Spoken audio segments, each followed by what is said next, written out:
Making YouTube videos does not have to be difficult. As a matter of fact, I'm about to share exactly what I do before every YouTube video to make filming easier, faster, and more effective. So let's not waste any time, content bestie. Let's just jump straight into it.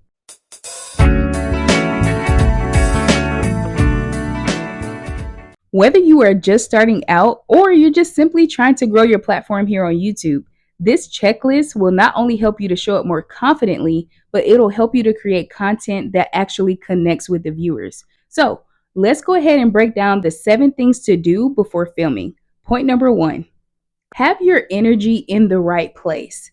Smile, sit up, and hydrate if you have to. Me personally, I keep this thing next to me at all times. It's like my inanimate bestie, okay? It goes with me everywhere. So make sure that your energy is on point. Now, this does not mean that you have to come into every video on 1,000, okay? Maybe your vibe is more mellow and chill, or maybe you're more bubbly and upbeat like I am.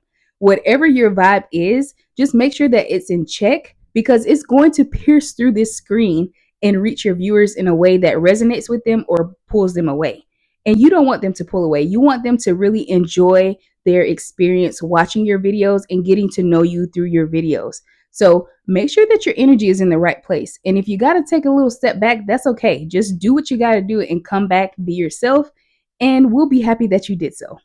And number 2, outline your talking points, especially if you have the tendency to ramble and like chit chat out of nowhere. When you were sticking to a point, you easily forget and you just jump into something else. You need an outline.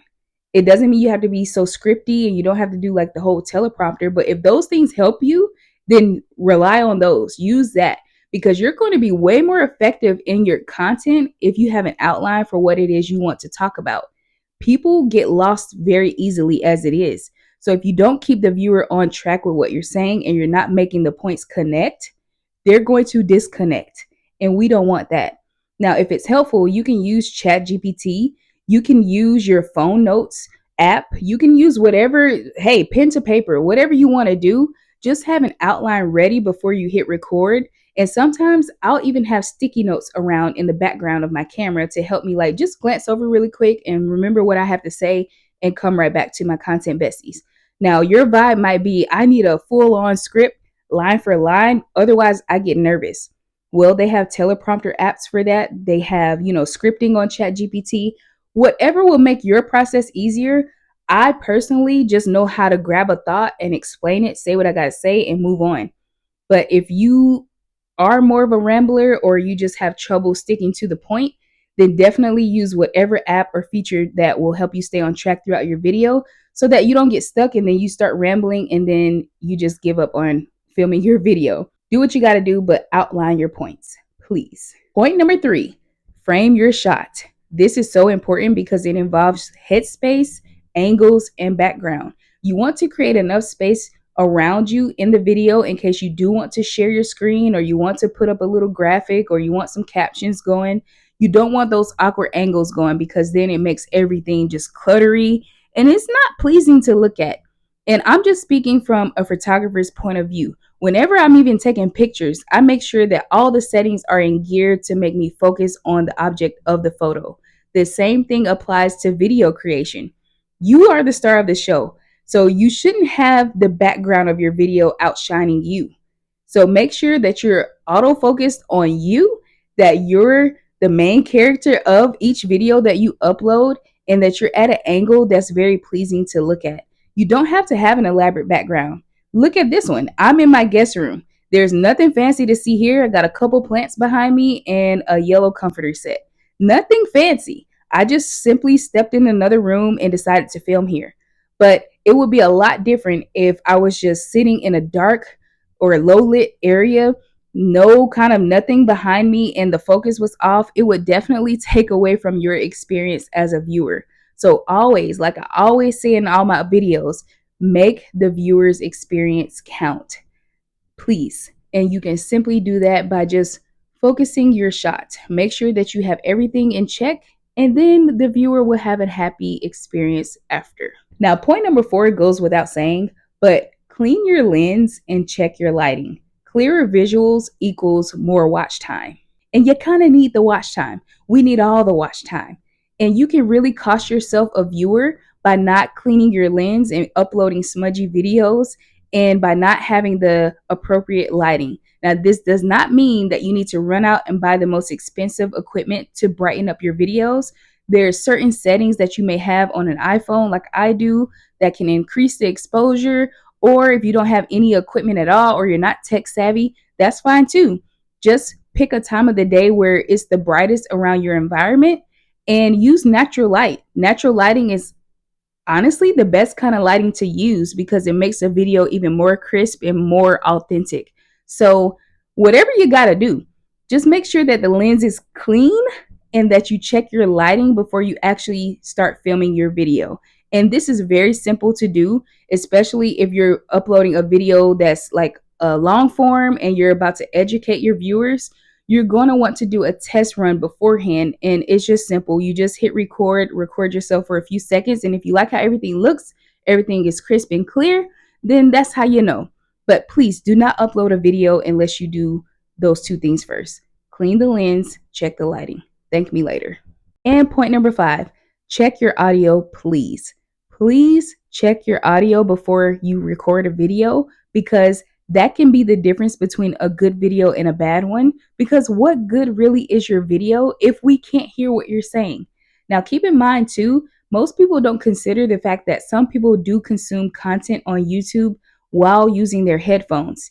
So imagine someone came across your video and they have headphones in, and all they hear is rambling or background feedback because you don't have stabilized sound coming through your videos. Now, that does not mean that you have to have wireless mics. But if I'm being honest, I do recommend making an investment in that because it really does take your content to the next level. And it also enhances the quality of your overall experience as a viewer. I know I always appreciate seeing videos that I enjoy watching and I can actually hear clearly what the person in the video is saying. Now, if you don't have equipment or you don't want to invest in equipment at this time, that's okay too.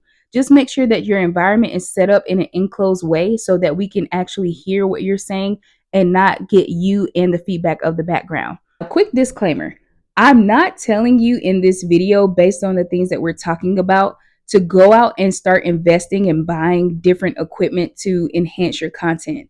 Yes, it will make content creation better if you have better sound, if you have something to stabilize your phone like a tripod, or if you have different lighting other than natural light. All those things are true. It does enhance your content, but it's not 100% necessary to do so, especially if it's not within your means at this time. I just thought I'd jump in and say that before I finish the next few points. So do not feel any pressure. Buy things when you're ready to or when you have the means to, but a great start, in my opinion, would be a phone tripod if you're a phone content creator like I am, as well as a set of mics that are within your budget. Just saying, just a little gentle reminder, those are two great things to invest in starting out. Now, let's get back into the points. Now, point number 6 is a pretty obvious one, and I hope this is something that we all do, but set your phone on Do Not Disturb or on any other setting that your phone offers to not be distracted while filming. I had to learn this the hard way because I had the habit of getting an idea, jumping on here to talk to my content besties, and I did not silence my phone. And I had to trash a lot of clips from getting interrupted from a call or a text message that threw me off of my talking point. It's just not worth it. Just set aside a block of time where you don't want to be disturbed, silence your phone, and let it just be you and your camera and whatever it is that you want to create. Trust me, it saves a lot of time and heartache because those were some really good clips. It's a lot of gems I have not been able to share because it got interrupted by a text message or a phone call early on in my content creation journey here on YouTube. But when you know better, you do better. So please set your phone on Do Not Disturb or just silence it, whatever setting it is that it offers on your phone, and it'll definitely take you a long way and it won't interrupt the beauty that you're creating. You're welcome. Last but definitely not least, have your thumbnail and video title ready. Believe it or not, that is going to help you guide the way you film your video. The reason I say that is because when you have a clear thumbnail and video title ready, and you know exactly what it is that you're going to be filming and talking about, it makes the process so much easier. Because sometimes, even if you have this whole elaborate outline, it's easy to get sidetracked and get off the point that you're trying to make. But if you're clear on what it is that you're going to title your video and thumbnail, it sticks out in your mind and it helps you get right back to where you were. So that's something that helps me. Before I even hit record, I already know what I'm going to title my video and the thumbnail that I'm going to use for the cover. So maybe that helps you, maybe it doesn't, but I know for me, that's a necessary step. So don't even hit record unless you have a clear title and thumbnail that you're going to use for the entirety of the video. Hope that helps. It definitely helps me.